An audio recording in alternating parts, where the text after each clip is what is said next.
아브라함을 믿음의 조상으로 만든 또 믿음의 조상으로 불리게 한 이 모리아산 사건, 벌써 이제 3년이 지나서 기억이 가물가물하시겠지만 이 모리아산 사건이 우리가 8가지 관점에서 12가지 교훈을 얻을 수가 있다 하고, 지금 해마다 우리가 계속 이 본문을 말씀을 살펴보고 있습니다.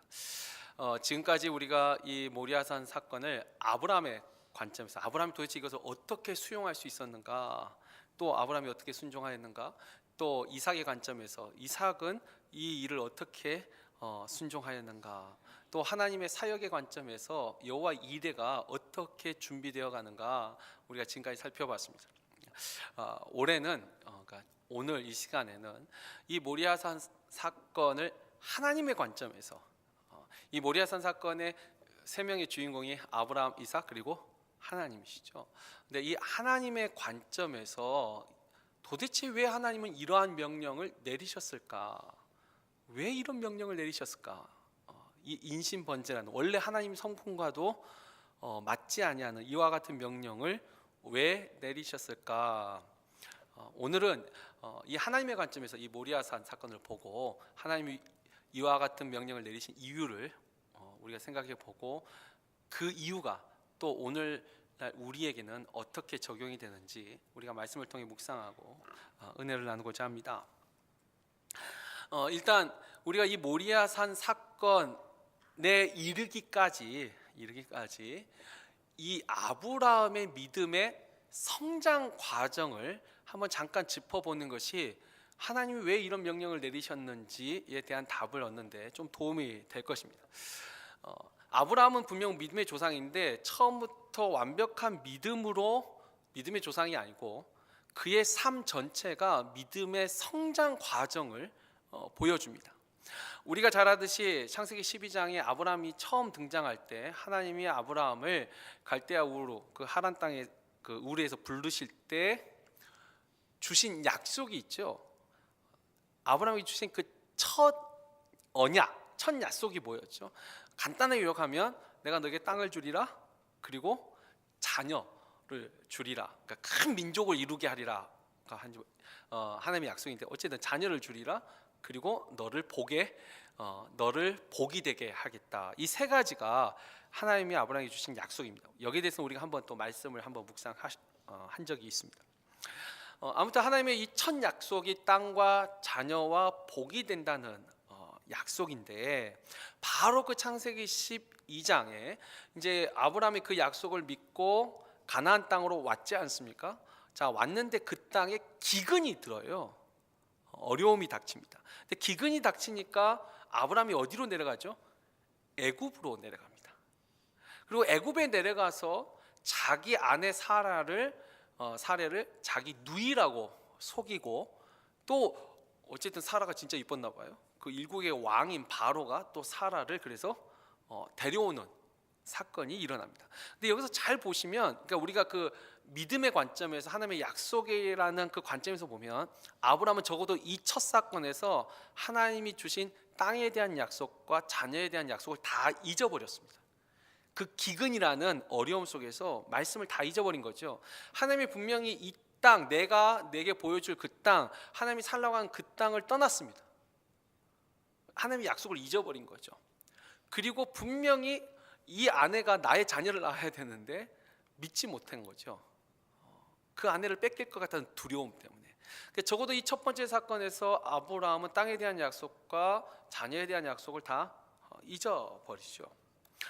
그 다음에 또 세월이 흘러서 이제 그 창세기 20장에 가보면 또 기근이 듭니다. 또 가뭄이 오는데 이때 아브라함은 땅에 대한 약속은 기억을 합니다. 그래서 애굽으로 내려가지 않습니다. 그래서 그랄 땅에 있었다는데 그랄 땅이 가나안 땅이에요. 그러니까 하나님이 말씀하신 그 가나안 땅을 떠난 것은 아닙니다. 이 그랄이 블레셋 지방의 땅인데 그 자체도 가나안 땅이니까. 그러니까 땅에 대한 약속은 잊지 않았어요. 왜? 애굽으로 내려갔다가 큰 어려움을 당했으니까. 그런데 자녀에 대한 약속은 또 흔들립니다. 거기서 또 자기 아내를 누이라고 속이고, 그러니까 이 블레셋 왕 아비멜렉이 또 사라를 데려가는 일이 발생을 하죠. 그래도 하나는 기억했어요. 처음에는 둘 다 잊어버렸는데 이제는 땅에 대한 약속은 기억하고 자녀에 대한 그 약속을 잊어버렸던 것이 창세기 20장의 사건이죠. 자, 그런데 이제 22장 오늘 우리가 읽었던 이 모리아 산에서 그러니까 땅에 대한 약속은 이미 이제 그 믿음의 테스트를 통과를 했어요. 근데 이 모리아 산에서 아브라함이 진짜 말도 안 되는 하나님의 명령이지만 그 명령에 순종할 수 있었던 거, 그가 물론 하나님의 그 전에 들었던 하나님의 음성에 익숙해 있었다는 것도 있지만 더 중요한 건 하나님이 자녀에게 주신 그 약속, 이 자녀를 통하여서 큰 민족을 이루게 하겠다는 그 약속을 그가 신뢰함을 보여줍니다. 그래서 심지어 그 자녀에 대한 약속을 믿는 그 믿음 속에 그 믿음이 어디까지 가냐면 우리가 히브리서 11장 18절 19절을 보면은 이 아브라함의 믿음에 대해서 히브리서가 이렇게 말하죠. 그에게 이미 말씀하시기를 내 자손이라 칭할 자는 이삭으로 말미암으리라 하셨으니 그가 하나님이 능히 이삭을 죽은 자 가운데서 다시 살리실 줄로 생각한지라. 이 모리아 산에 대한 사건을 히브리서 기자가 그걸 설명을 하고 있어요. 그가 이미 말씀을 받은 자로서, 그러니까 자녀에 대한 그 약속을 받았고 그 약속을 믿었다라는 거예요. 믿었기 때문에 하나님이 내가 이를 죽여도 다시 그를 살릴 것이라고 믿었다라는 거죠.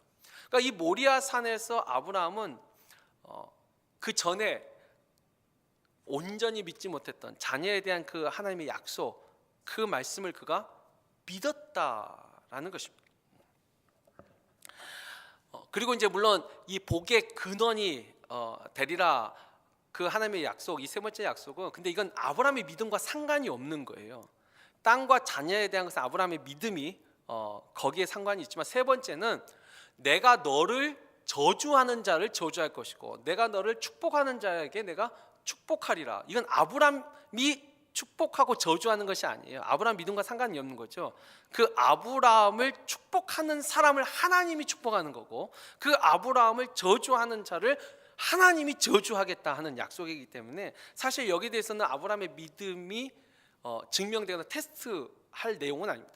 그러니까 중요한 이 자녀와 땅에 대한 하나님의 약속에 대해서 아브라함의 인생 자체가 그 하나님의 말씀을 신뢰가는 과정을 보여준다는 거죠. 처음에는 둘 다 신뢰하지 못했어요. 중간에는 하나만 신뢰했어요. 그리고 모리아산에 이르러서 그 남은 하나도 하나님의 말씀을 신뢰하는 것을 보여준 게 바로 이 모리아산 사건이죠. 자, 그렇다면 아브라함이 이렇게 믿음의 성장 과정을 거쳐왔는데 이 모리아산이 결국은 하나님의 그 자녀에 대한 그 자녀에 대해 주신 말씀을 아브라함이 믿었다. 그 성장도 되지만 동시에 뭐냐면 이 믿음을 확인하는 과정이 되는 거죠. 그 믿음의 테스트 과정이 되는 것입니다. 오늘 우리가 읽었던 12절을 보면 이 모리아산 사건에 있어서 하나님의 관점, 하나님의 입장에서 분명한 한 말씀 하시죠. 이 하반절을 보면은 내가 이제야 너가 하나님을 경외하는 줄을 아노라. 내가 이제서야 너가 진짜로 하나님을 경외하는 줄, 너가 하나님을 믿은 줄 내가 아노라. 모리아산의 사건의 최종 결론이 이겁니다. 너가 이제야 하나님을 경외하는 줄 이제 내가 알았다라는 것이죠. 우리가 이와 비슷한 의미를 가진 말씀을 신약에서도 하나 발견할 수 있는데 야고보서 1장 12절에 보면은 우리가 잘 아는 말씀이 있죠. 시험을 참는 자는 복이 있나니 이는 시련을 견디어낸 자가 주께서 자기를 사랑하는 자들에게 약속하신 생명의 면류관을 얻을 것이기 때문이라. 우리 개역 개정은 이렇게 번역을 했는데 예전 개역 한글은 이렇게 했죠. 시험을 참는 자는 복이 있나니 이것에 옳다 인정하심을 받은 후에 주께서 자기를 사랑하는 자들에게 약속하신 생명의 면류관을 주실 것이라. 사실 이 원어를 번역하는데 사실 이것은 개역 한글이 조금 더 저는 좋은 것 같아요. 하나님이 주시는 그 시험 테스트가 있어요. 그 고난이 될 수 있고 그 믿음의 그 테스트에서 그것을 견뎌낸 자가, 그러니까 이겨낸 자가, 다시 말하면 여기에서 하나님 앞에 옳다 인정함을 받은 사람들이, 옳다 인정함을 받은 사람들이 하나님께서 주시는 그 생명의 멸관을 얻게 된다라는 것이죠. 그러니까 하나님이 우리의 믿음을 인정하신다라는 거예요. 그러니까 우리의 믿음을 확인하시고 그 믿음을 인정하신다는 거예요. 믿음에 분명한 이 테스트가 있더라는 것이죠. 여기서 우리가 이제 하나 생각해 볼 것이 있습니다. 하나님이, 우리가 이제 하나님을 믿고 살지 않습니까? 근데 하나님이 우리에게 원하는 게 뭐가 있을까요? 하나님 앞에 부족한 게 있나요?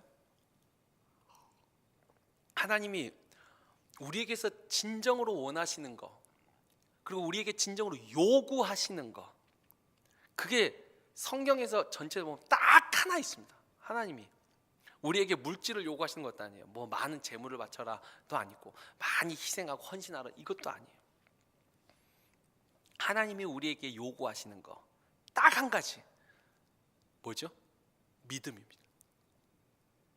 심지어 하나님은 우리를 구원하실 때에도 구원을 값없이 마구 주시지 않았어요. 값 없이 주셨지만 그래도 요구하신 것 딱 하나는 있습니다. 이것이 없으면 절대 구원받지 못하죠. 뭐죠? 그게 믿음이에요. 하나님은 믿음을 요구하셨어요. 믿음을 원하셨어요.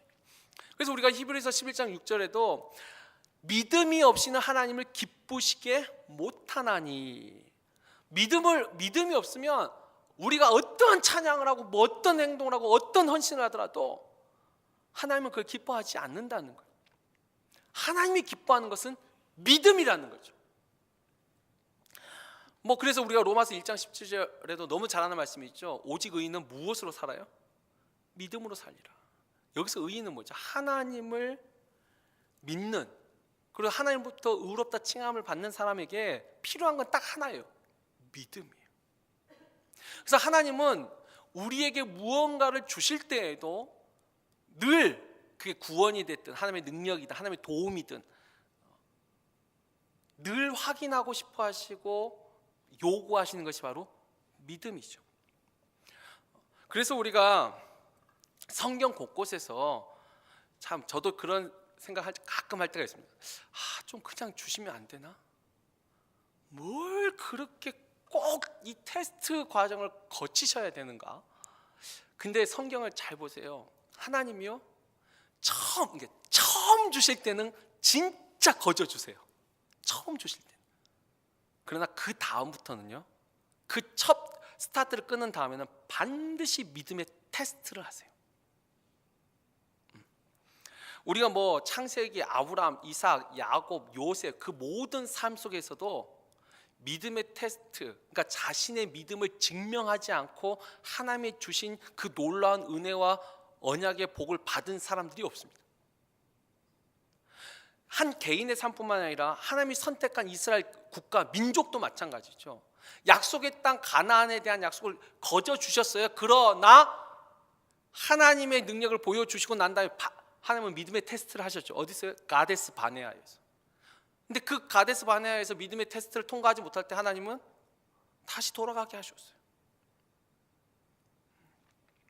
우리가 사사기 7장에도 보면 기드온 이야기가 나옵니다.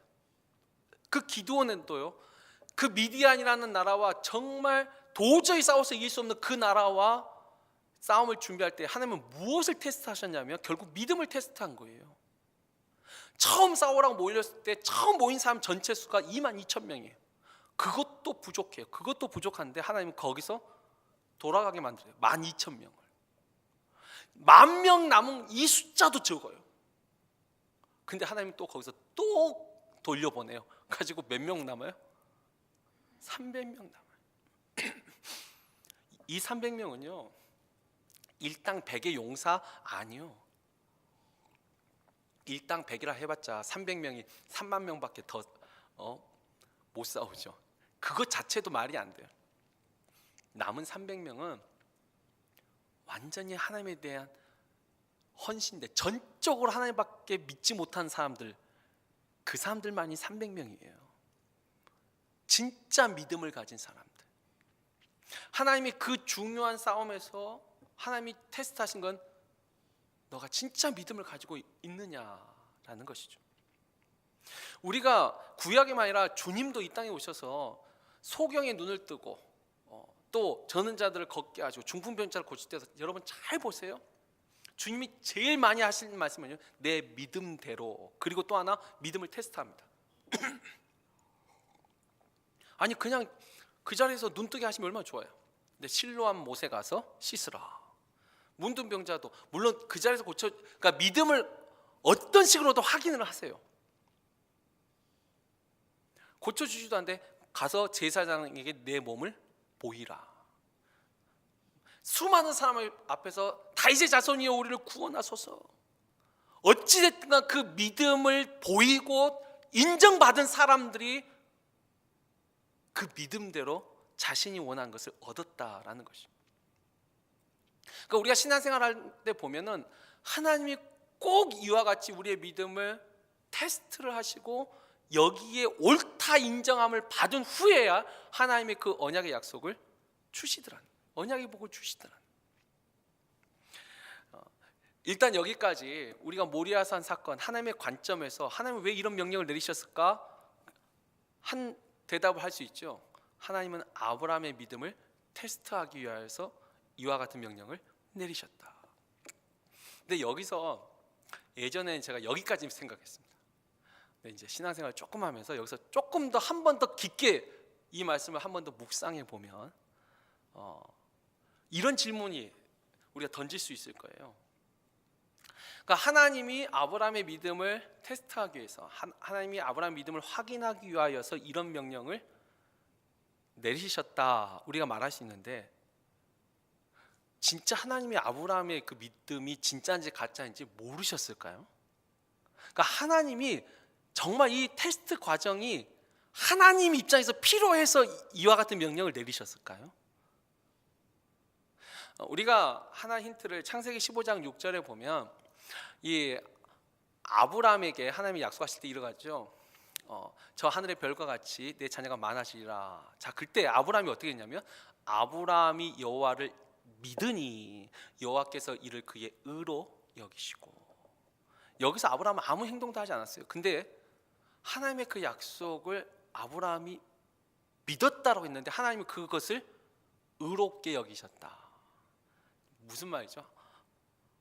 전지전능하신 하나님이에요. 우리의 믿음이 진짜인지 가짜인지 하나님이 몰라서 그걸 확인하기 위하여서 그런 테스트를 이런 테스트 과정이 꼭 필요한 걸까요? 예전에는 제가 그런 생각을 했는데 신앙생활 좀 깊게 하고 말씀을 더 깊게 보면 아니요, 하나님 입장에서는 이 믿음의 테스트가 필요하지 않아요. 하나님은 다 아세요. 충분히 아세요. 그리고 오늘 우리가 읽었던 본문도 조금 더 깊게 다시 보세요. 12절에 보면 하나님이 아브라함의 믿음을 인정하는 게 아니고 누가 아브라함의 믿음을 인정하죠? 하나님이 보낸 사자예요. 여호와의 사자, 그러니까 천사라고 할 수 있겠죠. 여호와의 사자가 아브라함의 믿음을 인정하는 거예요. 하나님은 이미 알고 계시죠. 우리가 욥기서 1장 2절에 보면 그 천상회의에서도 하나님이 욥의 믿음을 의심하나요? 아니요, 하나님은 알고 계세요. 근데 욥의 믿음을 의심하는 사람이 누구냐면 그게 사탄이죠. 저가 까닭 없이 하나님을 믿겠습니까? 오히려 여호와의 그 옆에 사자, 그러니까 여호와의 심부름, 이 천사 사탄이 오히려 그것을 의심하는 거지. 하나님은 이미 너가 내 종 욥을 보았느냐? 저는 순전하고 의로운 자라. 하나님 이미 알고 계세요. 욥에 대해서 모르시지 않아요. 하나님은 알고 계세요.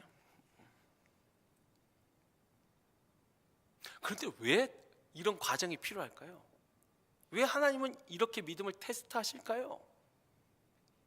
우리가 또 두 번째 질문은, 또 우리가 믿음의 테스트를 받는다면 그러면 내 믿음의 테스트라는 생각, 내가 가지고 있는 이 믿음이 진짜인지 가짜인지 꼭 시험 보는 듯한 그런 생각하는데, 여러분 사실 믿음도 그 자체, 그 믿음의 뿌리 근원이 어디죠? 우리가 마태복음 16장 17절 주님이 하신 말씀을 힌트를 통해 알 수가 있는데, 이 예수님이 12제자에게 물으시죠. 너희는 나를 누구라 하느냐? 그때 베드로가 어떻게 대답하죠? 16장 16절 너무 유명한 말씀이죠. 주는 그리스도시요 살아계신 하나님의 아들이시니이다. 자, 그때 주님이 뭐라고 하셨어요? 바요나 시몬아 내가 복이 있도다. 이것을 너에게 알게 한 이는 혈육이 아니요 하늘에 계신 내 아버지시니라. 그 믿음, 너가 그렇게 믿는 그 믿음도 누가 주신 거예요? 하나님이 주신 거예요. 하나님이 믿음을 주었기 때문에 믿을 수 있는 거예요. 내가 믿고 있는 것이 아니고, 이것도 착각이에요. 내가 믿는 게 아니라 하나님이 그 믿음을 주셨기 때문에 내가 믿은 거예요. 우리는 하나님이 믿음 주시지 않으면 본질상 진노의 자녀예요. 우리는 우리의 본성상 목이 곧은 완악한 백성이에요. 우리는 절대 하나님을 알 수 없어요. 하나님이 은혜를 주시고 믿음을 주시고 알게 하니까 이걸 깨닫고 있는 것이죠.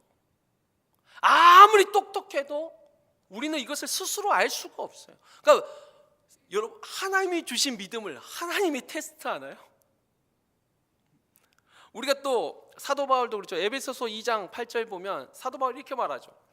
너희는 그 은혜에 의하여 믿음으로 말미암아 구원을 받았으니 이것은 너희에게 난 것이 아니요 하나님의 선물이라. 여기서 하나님의 선물이 구원만 하나님의 선물이 아니라 믿음도 하나님의 선물이에요. 너가 그것을 그러니까 우리가 착각하면 내가 믿어서 구원을 얻는 게 아니에요. 내가 믿어서 구원을 얻는 게 아니고 하나님이 우리를 택해 주셨어요. 그냥 아무 이유 없이 우리를 그냥 택하시고 택한 백성에게 무엇을 주셨냐면 믿음을 주신 거예요. 그 믿음 때문에 우리가 구원을 얻은 거죠. 자, 그렇다면 이 두 가지, 하나님이 아브라함의 믿음이 진짜인지 가짜인지 하나님이 몰라서 테스트한 것이 아니라는 거, 그리고 이미 그 믿음, 테스트한 그 믿음 자체도 하나님이 이미 주신 것이에요. 하나님이 주셨기 때문에 하나님이 아는 거죠. 진짜 믿음인지 가짜 믿음인지 충분히 알아요. 그렇다면 도대체 무엇을 테스트한 걸까요? 도대체 이 모리아산 사건에 하나님은 왜 이런 과정을 거치셨을까요? 여러분, 믿음의 확인은 하나님에게 필요한 게 아니라 누구에게 필요한 걸까요? 우리에게 필요한 것입니다. 지금 이 모리아산의 이 과정은 우리가 우리 자신의 믿음을 스스로 확인할 수 있는 시험대예요. 하나님이 확인이 필요한 시험대가 아니고 우리에게 필요한 시험대라는 거예요. 우리가 야고보서 2장 18절 22절 말씀 한번 볼까요? 어떤 사람은 말하기를 너는 믿음이 있고 나는 행함이 있으니 행함이 없는 내 믿음을 내게 보이라. 나는 행함으로 내 믿음을 내게 보이리라 하리라. 내가 하나님은 한 분이신 줄을 믿느냐? 잘 아는도다. 귀신들도 믿고 떠드느니라. 허탄한 사람아, 행함이 없는 믿음이 헛것인 줄을 알고자 하느냐? 우리 조상 아브라함이 그 아들 이삭을 제단에 바칠 때에 행함으로 의롭다 하심을 받은 것이 아니냐? 내가 보거니와 믿음이 그의 행함과 함께 일하고 행함으로 믿음이 온전하게 되었느니라. 이 야고보서에서 아브라함의 이 모리아산 사건을 통해서 무엇을 말하고 있죠? 너가 하나님을 믿는다고? 잘했어. 그러나 귀신들도 똑같이 그렇게 말을 한다는 거예요. 너의 믿음이 진짜인 걸 어떻게 증명하라고요? 누구에게 증명해요? 내 스스로에게도 증명하는 거예요. 어떻게 해요? 행함으로.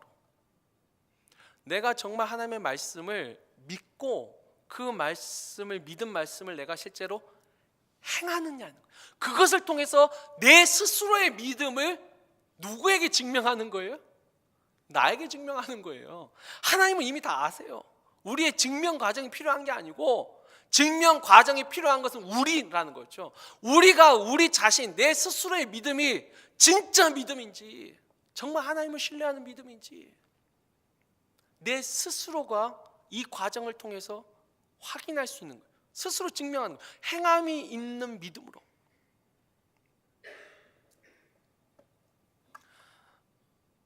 예를 들면 이런 겁니다. 저도 모태신앙이라고 했습니다.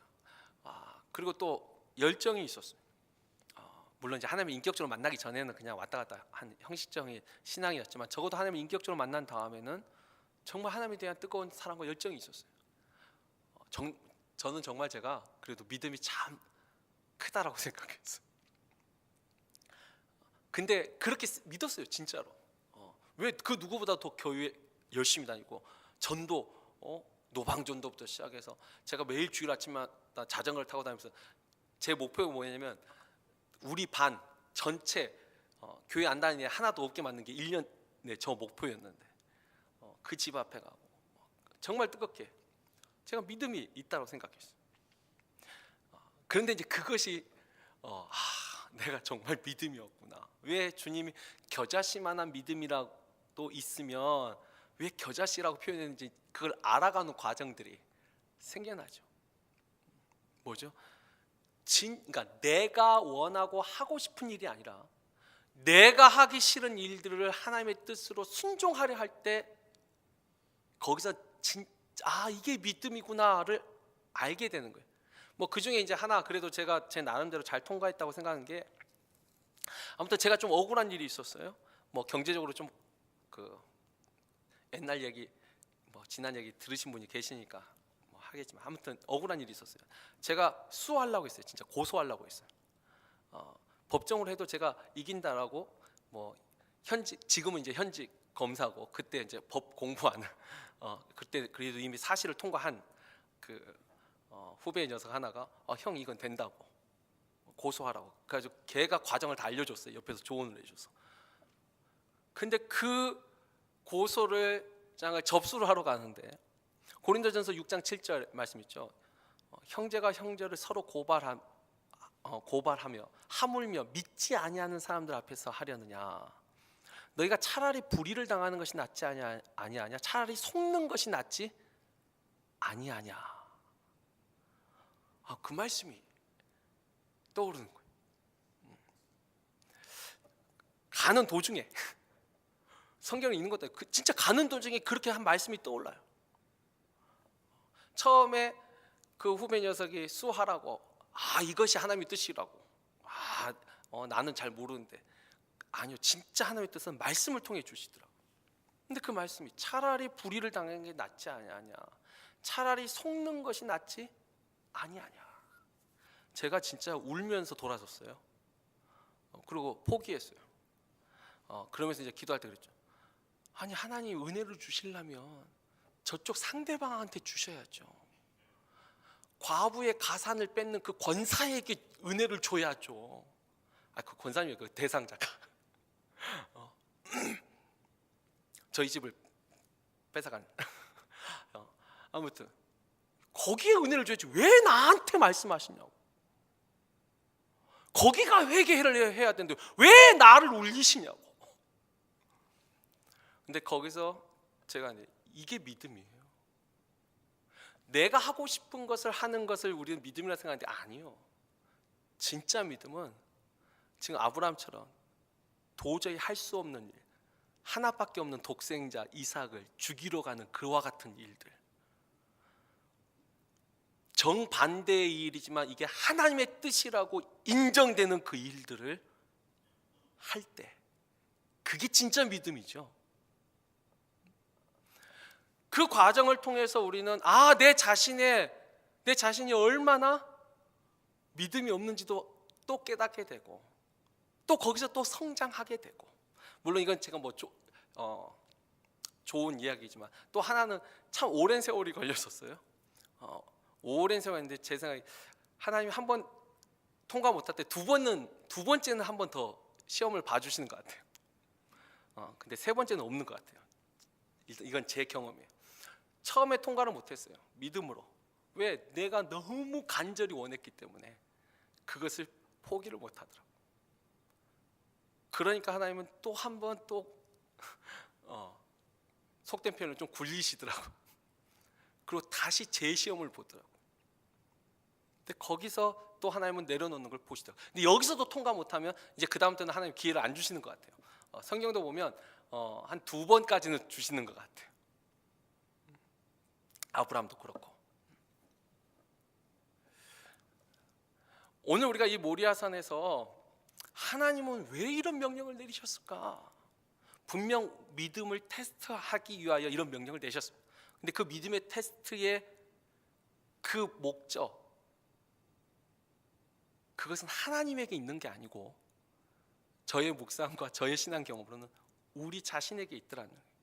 하나님은 이런 과정이 없어도 내 믿음이 진짜인지 가짜인지 하나님은 다 잘 아세요.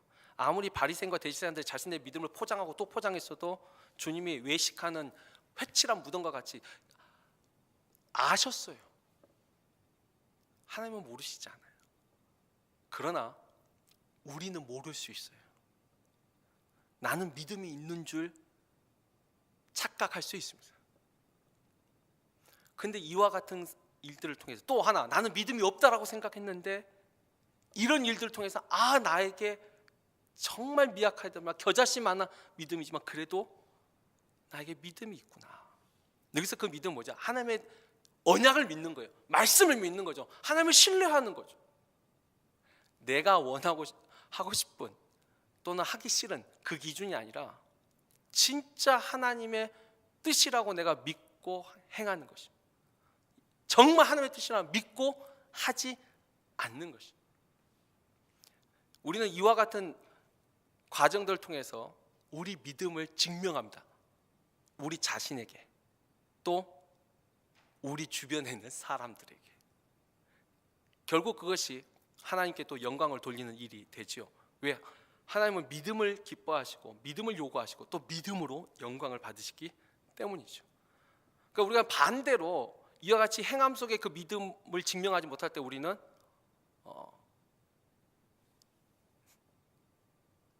잘못된 믿음, 때론 가짜 믿음, 이렇게 표현할 수도 있고, 또 이런 일들이 하나님의 영광을 가리우게 되죠.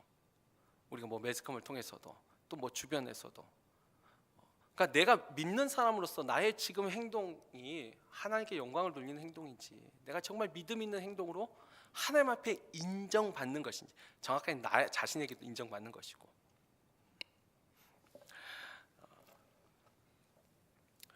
이제 말씀을 맺습니다. 하나님, 본인에게는 하나님은 필요가 없지만 우리 자신을 위하여 하나님은 늘 믿음의 테스트를 통한 후에 하나님이 약속하신 걸 주십니다. 그래서 내가 나는 믿음이 없어서 하나님이 예배하는 것을 못 받았구나 아는 것이죠. 나는 아무것도 아닌데 내가 하나님을 신뢰함으로 정말 이 엄청난, 도저히 내 능력과 내 능력으로 이룰 수 없는 것들을 하나님의 축복으로, 복으로 내가 받았구나. 우리 자신이 그것을 증명하고 우리 자신이 그것을 확인하고 우리 자신이 확신할 수 있도록 하나님 우리에게 믿음의 테스트의 과정을 꼭 거치게 한다는 것이, 우리가 믿음으로 이것을 걸어가는지 아니면 내가 머리 쓰고 계산하고 내 생각, 내 감정, 내 경험으로 이것을 걸어가고 있는지. 귀신들도 떠든다니까요. 그러나 행함으로 우리가 믿음을 증명하고 또 믿음은 행함으로 온전해진다는 것, 우리가 이 모리아산 사건 이것을 기억하고 우리 자신에게도 하나님이 주시는 그런 믿음의 테스트가 있다면 우리가 그때 진정한 믿음으로 순종함으로 그 테스트에서 옳다 인정함을 받은 후에 여호와 이레, 정말 준비된 그 하나님의 언약의 복을 다 누릴 수 있는 우리 모두가 되기를 주의 이름으로 축원합니다.